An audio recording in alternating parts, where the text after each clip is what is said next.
Hi and welcome, I'm Andy Miocha and you are watching A News. Here are the headlines. U.S. federal court blocks Donald Trump's global reciprocal tariffs. Elon Musk steps down from his role in the Trump administration.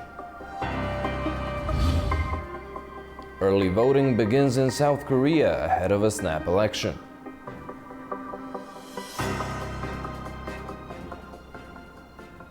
Thank you for tuning in. In a major blow to U.S. President Donald Trump's trade policies, a federal court has blocked his global reciprocal tariffs. The New York-based Court of International Trade ruled that Trump overstepped his authority by imposing the import levies last month. The White House immediately asked an appeals court to stay the ruling. A U.S. trade court delivered a major blow to President Donald Trump's tariff policies on Wednesday, ruling that he exceeded his legal authority by imposing blanket duties on imports from countries with trade surpluses with the United States. In a sweeping decision, the Court of International Trade said the Constitution grants Congress, not the President, the exclusive power to regulate international commerce. While the president may invoke emergency powers to protect the economy, the judges concluded Trump's actions fell outside the bounds of the law. The court issued a permanent injunction invalidating all of Trump's tariff orders issued since January under the International Emergency Economic Powers Act. The panel clarified that their ruling wasn't about the wisdom or effectiveness of the tariffs, but simply that the law does not permit such broad action. The Trump administration promptly filed an appeal and questioned the court's authority. The judges also ordered the administration to issue new directives in line with the injunction within 10 days. Reactions on Capitol Hill were starkly divided. Republican Representative Riley Moore of West Virginia called the decision outrageous and urged passage of his U.S. Reciprocal Trade Act. In contrast, Democratic Representative Mark Warner of Virginia praised the ruling, saying it shielded American families and businesses from harmful economic policy. Financial markets responded positively. The US dollar surged, particularly against the euro, yen and Swiss franc, while Wall Street futures and Asian stocks posted gains. Notably, the court did not weigh in on tariffs tied to specific industries like those on steel or automobiles, which fall under different statutes. The decision can still be appealed to the U.S. Court of Appeals and ultimately the Supreme Court. Joining us from Boston to talk on the ruling striking down Trump's tariffs is political scientist Daniela Mello. Welcome. Thank you so much for joining us. Now, there are a lot of questions here, from whether there will be refunds to does the ruling come into effect immediately in spite of the appeal. One of those questions is, will Congress step in and help Trump? What's the current pulse in the U.S. political circles? Hi, and thank you for the invitation. In fact, there are still more questions than answers at this moment.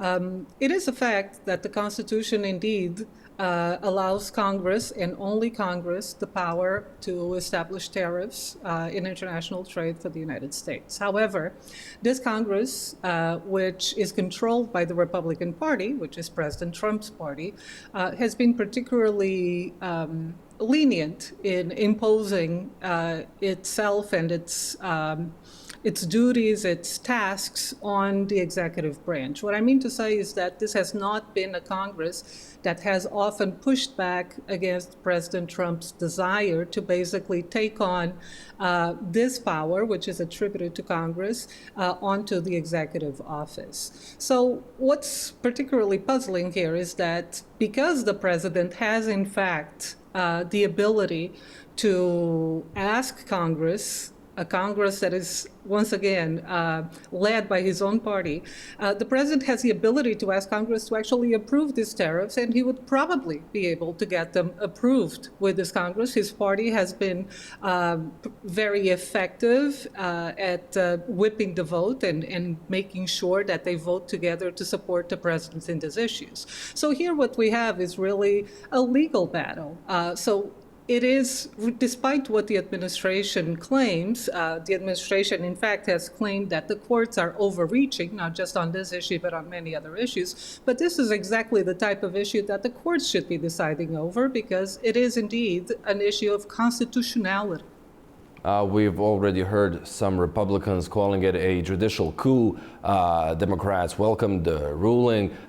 In any case, what would you say this does to Trump's tenets of trade policies? Will the country he once said are kissing up to him and to the U.S. seeking deals continue to do so in the new circumstances?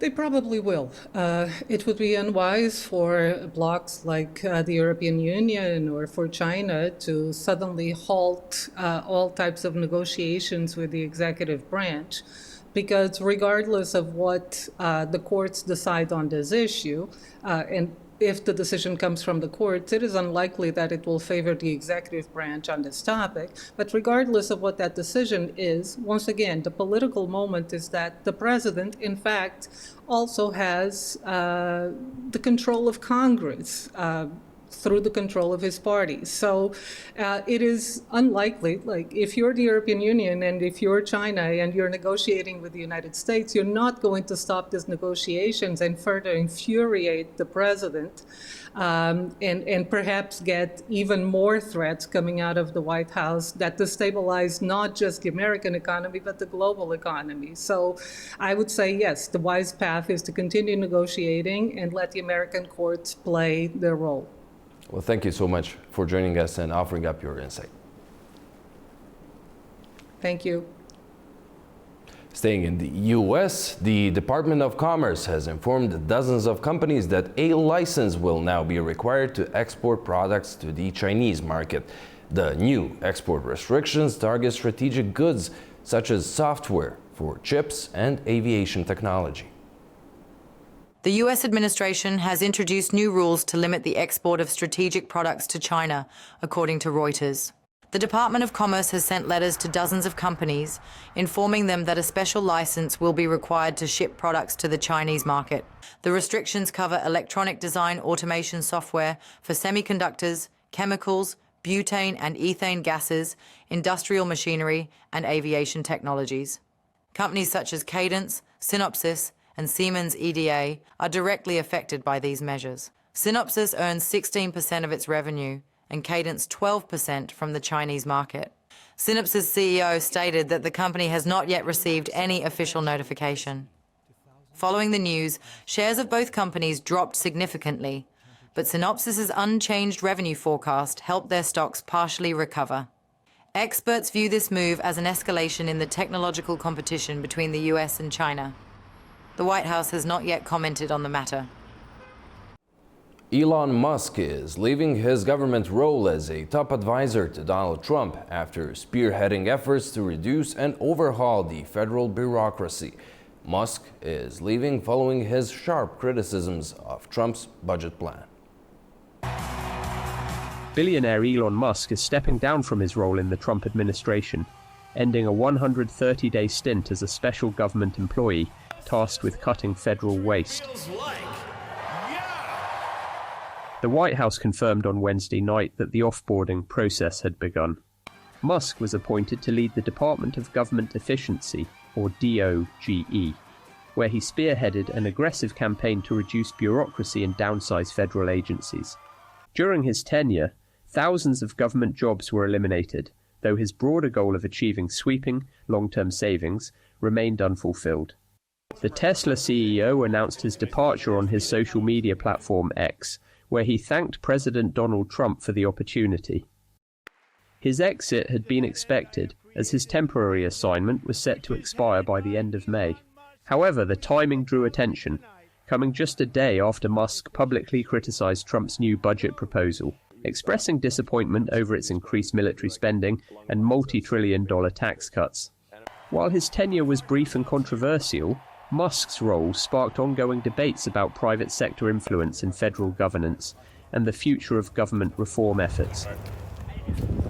Donald Trump has called for Harvard University to cap its admission of foreign students to 15%. Accusing Harvard of disrespect toward the country, Trump said too many international students were taking spots that should go to Americans. His comments came in response to a question about the Department of Homeland Security's recent move to revoke the school's ability to enroll foreign students. The college immediately challenged that decision in court, and a federal judge has temporarily blocked the policy. At the center of Trump's dispute with Harvard are allegations of anti-Semitism on campus grounds. Harvard called the latest Trump administration moves against the university retaliation and political pressure. In a legal twist, a U.S. judge has temporarily halted the Trump administration's effort to block Harvard University from enrolling foreign students, a policy that critics say is politically motivated and unprecedented. The administration argues the move is a response to anti-Semitism on campus, but Harvard calls it retaliation and part of a wider campaign by the Trump White House to pressure institutions it views as politically hostile. How is this going to impact Harvard? Immensely. Almost a quarter, 25% of their enrollment is international students. And Secretary Noem pointed out that Harvard is very wealthy and that they will be fine without this tuition to, as she put it, pad their endowment. So I just want to make clear that tuition dollars don't go into endowments. Tuition money is used for things like student aid, student programs, payroll, paying staff, paying faculty, and so the loss of tuition is not going to hurt Harvard's endowment. It's going to hurt their ability to take care of the students, faculty, and staff that they have. The policy was announced in a letter from Homeland Security Secretary Kristi Noem, a move experts say is unusual, as visa matters for universities typically fall under education or immigration authorities. Meanwhile, President Trump has doubled down on his stance, suggesting foreign students who protest U.S. policy shouldn't be allowed in.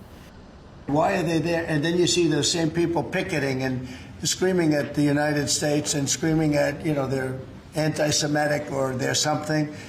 We don't want troublemakers here. Trump and his allies argue elite universities are ideological battlegrounds. Analysts warn the broader academic community may also be in the administration's crosshairs. But perhaps this was not necessarily just about Harvard. This was a message to all of higher education that you have to come into line with the thinking of what this administration thinks higher education. The potential impact stretches far beyond Harvard. With over 1.2 million international students in the US, many of whom pay full tuition, experts warn that policy shifts could strain university budgets and affect research funding nationwide.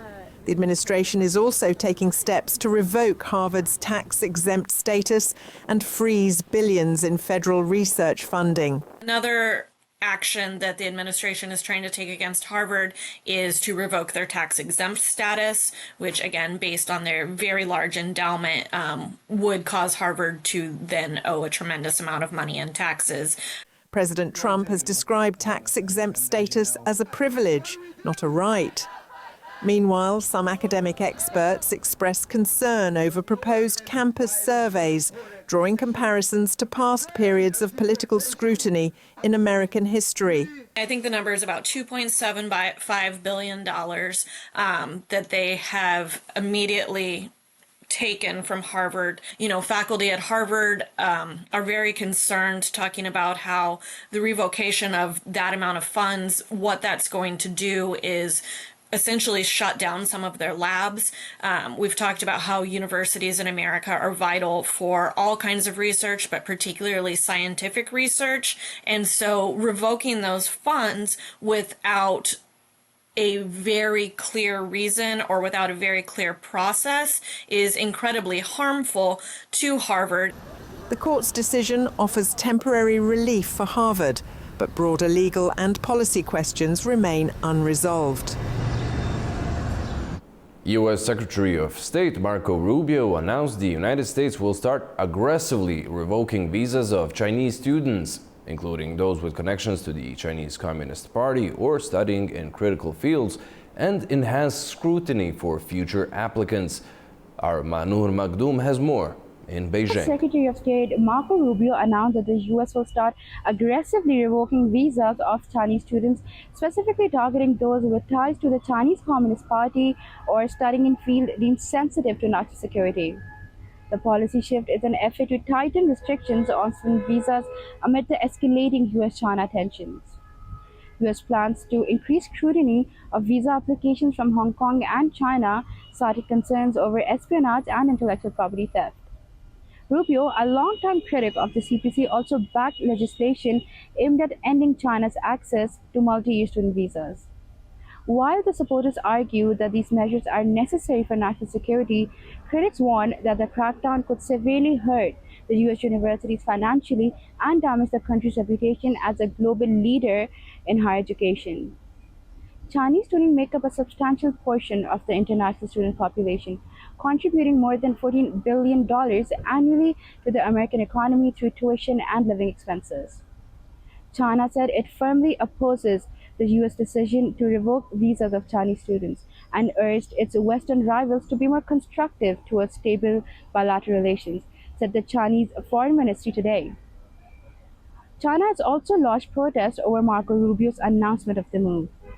The U.S. is using ideology and national interests as pretext for its decision, which could greatly harm the legitimate rights and interests of the students, said a Foreign Ministry spokesperson Mao Ning at a regular press briefing. This development shows an escalation in the U.S. immigration and education policy with severe implications for academia, diplomacy, and international student mobility. Manu Maktoum, A News, Beijing, China. Over in France, activists and community leaders gathered in Paris to address what they say is a growing wave of Islamophobia in the country. A meeting held in Paris brought together activists, educators and religious figures to address what they say is an alarming rise in Islamophobia across France. Organised by the Collective Against Islamophobia, the event focused on discrimination faced by Muslim communities in areas such as sports, education and public services. Speakers highlighted how restrictive policies, including bans on religious attire in sports, are pushing Muslim women and girls out of participation, even at amateur levels. They also pointed to increasing hostility on social media and in schools, where efforts to foster inclusion have often been met with backlash. One youth association reported being targeted online after hosting an interfaith dinner during Ramadan, an event that was intended to promote dialogue and coexistence. The meeting followed last month's fatal stabbing of a young Muslim man at a mosque in southern France, an attack described as religiously motivated, which sparked protests and vigils in cities including Paris, Lyon and Marseille. Demonstrators have since called for stronger legal protections, accountability for hate crimes, and an end to political narratives they believe fuel anti-Muslim sentiment. Early voting has begun in South Korea ahead of the snap presidential election set for June 3rd. The vote was called after President Yoon Suk-yeol was removed from office following his brief imposition of martial law. According to the National Election Commission, 2.3 million eligible voters have already cast their votes, setting a new early voting turnout record. Israel's government has approved 22 new Jewish settlements in the West Bank, its finance minister said. Bezalel Smotrich, an ultra-nationalist advocating for Israeli sovereignty over the West Bank, wrote on X that the settlements would be in the northern West Bank without specifying where. The Palestinian Authority condemned the Israeli decision. Israeli settlements in the West Bank, as well as in East Jerusalem and the Golan Heights, are considered illegal under international law.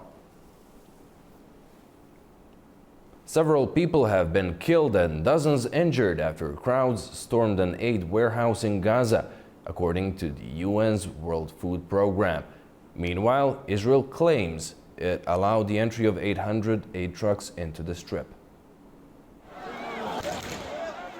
Chaos hits the streets in Gaza on Wednesday as food supplies remain critically low. People in desperate need broke into a United Nations warehouse. Several people were reportedly killed in the stampede, with more injured according to the United Nations World Food Programme.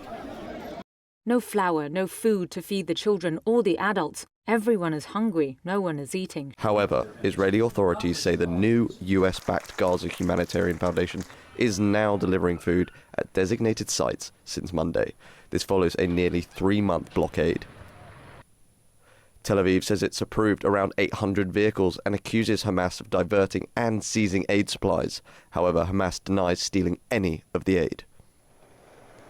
The UN says 500 truckloads have made it to the Palestinian side of the Karem Shalom crossing, but only 200 have been safely distributed because of limited security. The UN also warns the new private aid distribution group was a distraction from what was needed to address critical shortages of food.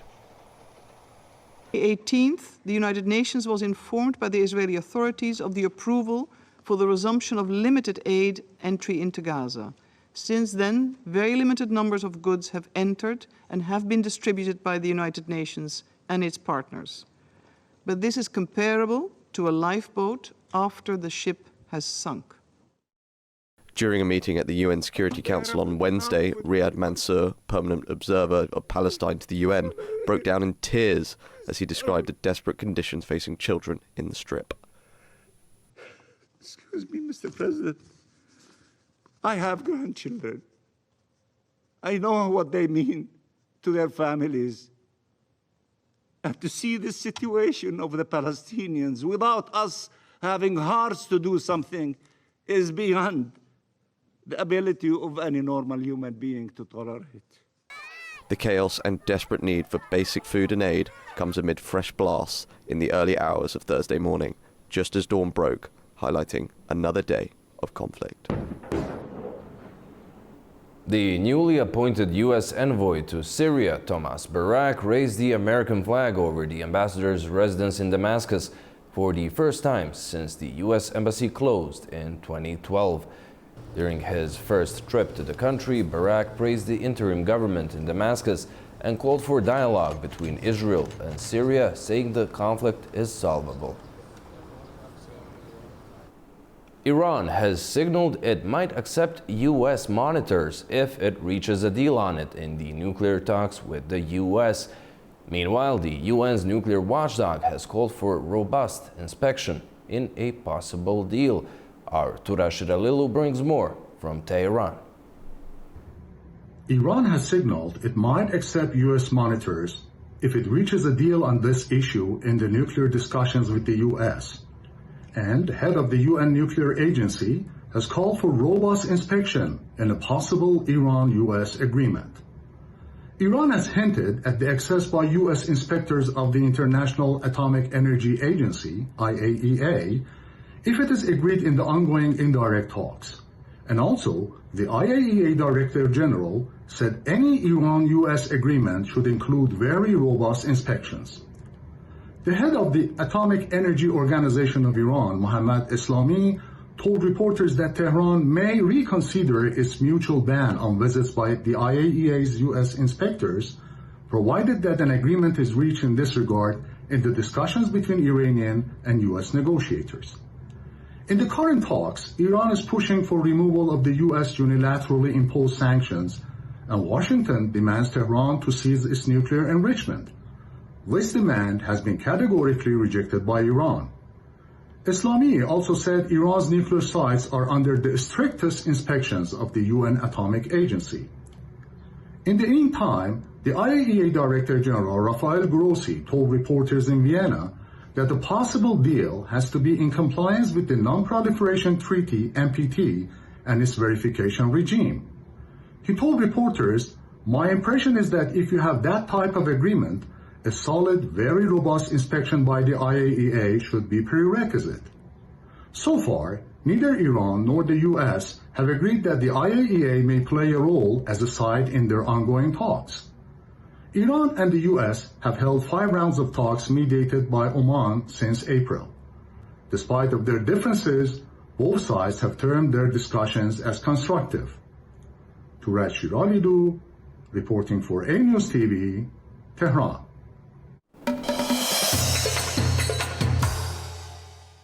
Customs chiefs of the Economic Cooperation Organization countries concluded their meeting in Tehran.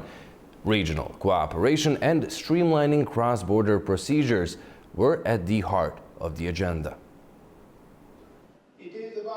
Tehran was the host city for the 10th high-level meeting of customs chiefs from the Economic Cooperation Organization on Wednesday. The one-day event signaled growing momentum for economic integration across the region.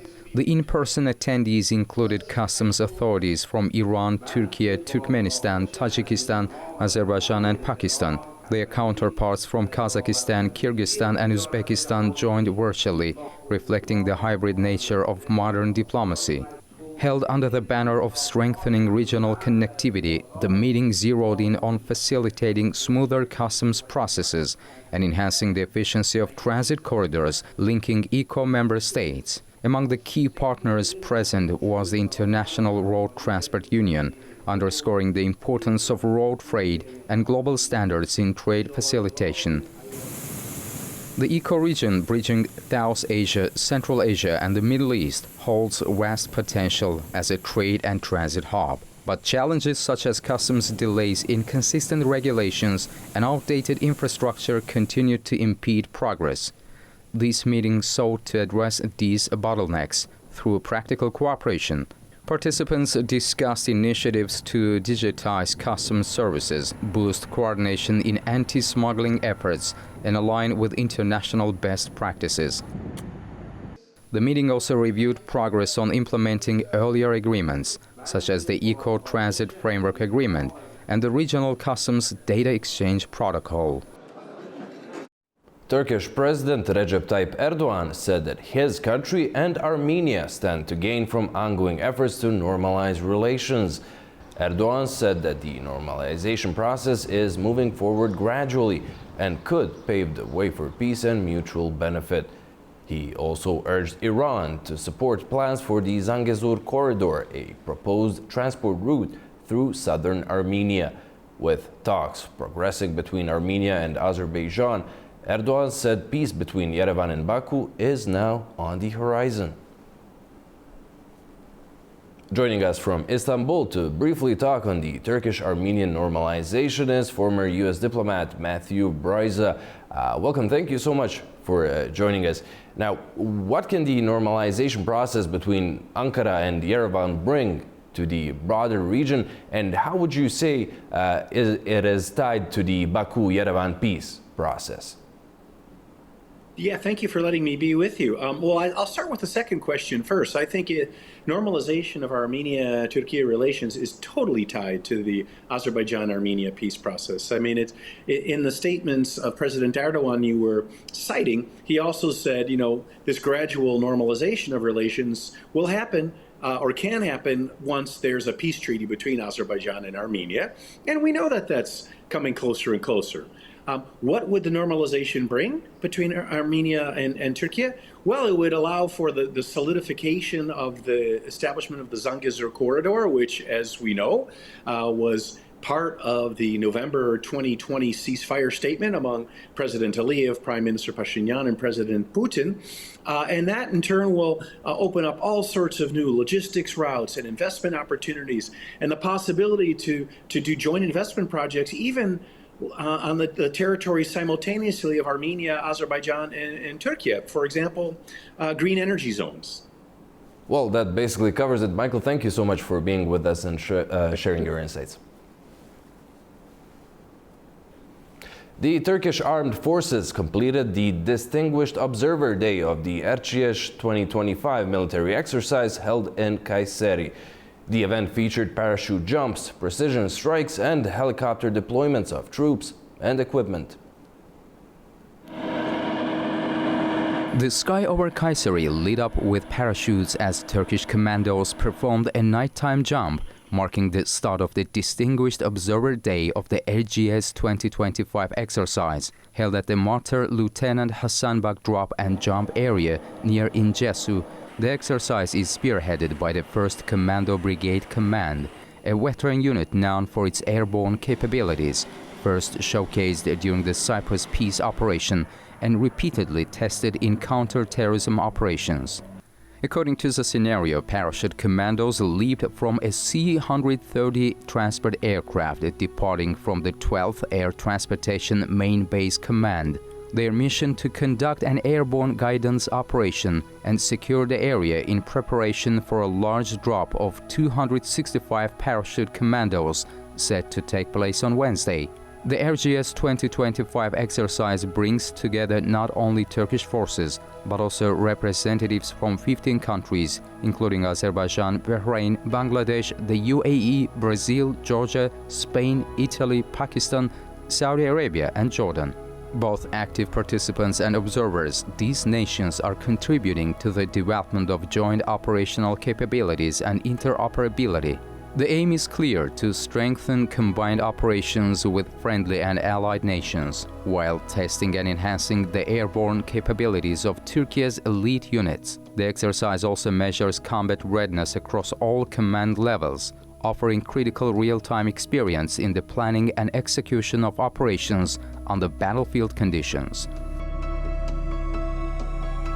Georgia's Prime Minister Irakli Kobakidze has backed the prospect of joining the European Union, but warned membership must not come at the cost of Georgia's national identity. Speaking at an event in Budapest, he accused Western institutions of, quote, pushing gender ideology and undermining traditional values. Kobakidze said that Georgia's path to the EU must protect its faith and identity. Tbilisi applied for membership in 2022, but the process has been paused indefinitely amid allegations of democratic backsliding. The EU's new strategy for the Black Sea region places Georgia and its broader region at the center of the vision. Our Nini Nikolashvili has the details in Tbilisi. The European Union has unveiled a new strategy for the Black Sea region, the one that directly concerns Georgia, both as a coastal state and as a crucial link between East and West. With security and sustainable development at its core, the plan reflects Brussels' sharpened geopolitical focus following Russia's full-scale invasion of Ukraine. The EU's new strategy underlines deeper cooperation with 6 key partners, including Georgia, Moldova, Ukraine, Turkey, Armenia, and Azerbaijan. For Tbilisi, this is a clear opportunity to reaffirm its European path and to strengthen its role as a reliable partner as new corridors of transport, energy, and digital infrastructure take shape across the South Caucasus. Central to the strategy is the creation of a maritime security hub, integrating data from the EU and Black Sea partners. This is a move with clear implications for Georgia's port cities, where security and trade interests now go hand in hand. But beyond the security, the project also offers economic benefits. With EU's Global Gateway initiative in play, the investments are expected to flow into the connectivity projects, potentially linking Georgian, Azerbaijani, and Central Asian networks more tightly with European markets. Brussels insists that strategy is not just a reaction to Russia's aggression, but a long-term shift policy. Still, time is telling. As Russia's actions continue to destabilize the Black Sea, the EU is moving to assert a more unified presence, the one that supports the rule of law, green development, and regional resilience. For Tbilisi and its partners, this would be a new leverage, but also new responsibilities of shaping the future of the region, where peace and stability are increasingly interlinked. This is Nini Nikolashvili reporting from Tbilisi, A News. Uzbekistan and Italy have signed a joint declaration on strengthening their strategic partnership. The document was signed following a meeting of Uzbekistani President Shavkat Mirziyoyev and Italian Prime Minister Giorgia Meloni in Samarkand. The two sides also signed agreements on labor migration, critical raw material cooperation, and academic partnerships. Kazakhstan is constructing 5 new railway lines aimed at strengthening trade routes with China and Central Asia. The projects span the country, from the Chinese border in the east to regions near Uzbekistan in the south. improving transport corridors that link Asia with Europe. A key route near completion is the Dostik-Mointi line, expected to open next month and significantly boost cargo capacity. In addition to new tracks, several older lines across the country are being modernized with faster, smarter traffic control systems. Staying with railway news, Alashshank port in China's Xinjiang has recorded over 3,000 freight trains to Europe this year, according to the latest official figures. In just the first 5 months of 2025, there were more than 3,000 China-Europe freight trains that passed through Alashshank port in northwest China's Xinjiang region. That's according to new figures from railway authorities. The port connects China with Central Asia and Europe and currently supports 123 international rail routes to 21 countries, including Germany and Poland. These trains carry more than 200 types of goods, ranging from electric vehicles and electronics to daily necessities and industrial parts. Together with the nearby Horgos port, Xinjiang now accounts for more than half of China's total China-Europe rail traffic. So far this year, the region has seen 16,400 train trips, a 14% rise compared to last year. Alashshank's role in cross-border trade is expected to keep growing as China continues to expand its Belt and Road rail network across Eurasia. The Russian defense minister accused Afghanistan of remaining a source of terrorism, which Kabul strongly rejected, igniting a tense exchange. Tamim Bahis reports from Kabul. As the Afghan delegation attends the Moscow Security Forum for the first time, tensions have emerged following remarks by the Russian defense minister at a parallel meeting of the CSTO Council of Defense Ministers in Bishkek. The Russian defense minister claimed that Afghanistan remains a source of terrorist threats to Central Asia, citing concerns over cross-border extremism and migration.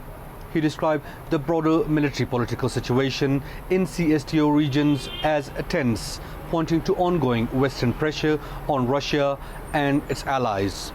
The Afghan government has strongly rejected the Russian assessment. The deputy spokesperson of the interim administration dismissed the claims as remnants of a narrative created during the US occupation, arguing that no terrorist group are operating within Afghan territory today. According to Afghan officials, the current leadership has taken steps to prevent any group from using Afghan soil to threaten neighboring countries, insisting that security has improved since they returned to power in 2021. The dispute highlights the growing uncertainty over Afghanistan's role in regional security, while Moscow continues to voice concerns about instability spilling into CSTO states like Kazakhstan, Kyrgyzstan and Tajikistan. Kabul maintains that those fears are unfounded. This is Tamim Bahis in Kabul for A News.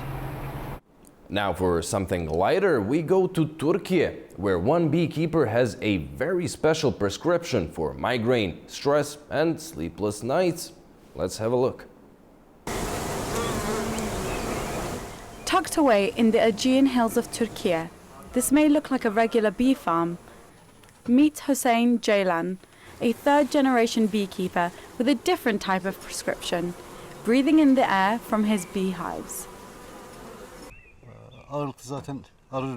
Mostly there are people who come here to benefit from bee products.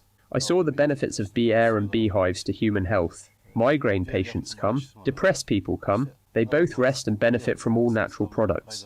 It's called apiotherapy, where patients breathe in bee air through a ventilator system in the hopes of feeling better. It's supposed to help with conditions from allergies to migraines. This is a method that is widely used in the world. Apiotherapy is actually something that covers all of these, and they restore health to the person without harming them at all. But what about Western medicine? Well, that's still essential, says Hussein, but this could be a sweet addition. He has lobbied for years for the sector to be accepted, conducting research and presenting findings to officials. We are not against what we call Western medicine. I am trying to bring apiotherapy into medicine, to be honest. Seated across from the beehives with ventilators on their faces, the guests take deep breaths. This is my first time coming here. I've had 2 surgeries. My immune system was weakened. I came to try it. This smell seems familiar, like it's from my childhood. It relaxes me both psychologically and physically. It may not be officially recognized, but apiotherapy is gaining ground, one breath at a time. Well, that's all we have for you for now. Thank you very much for watching and stay tuned to A News.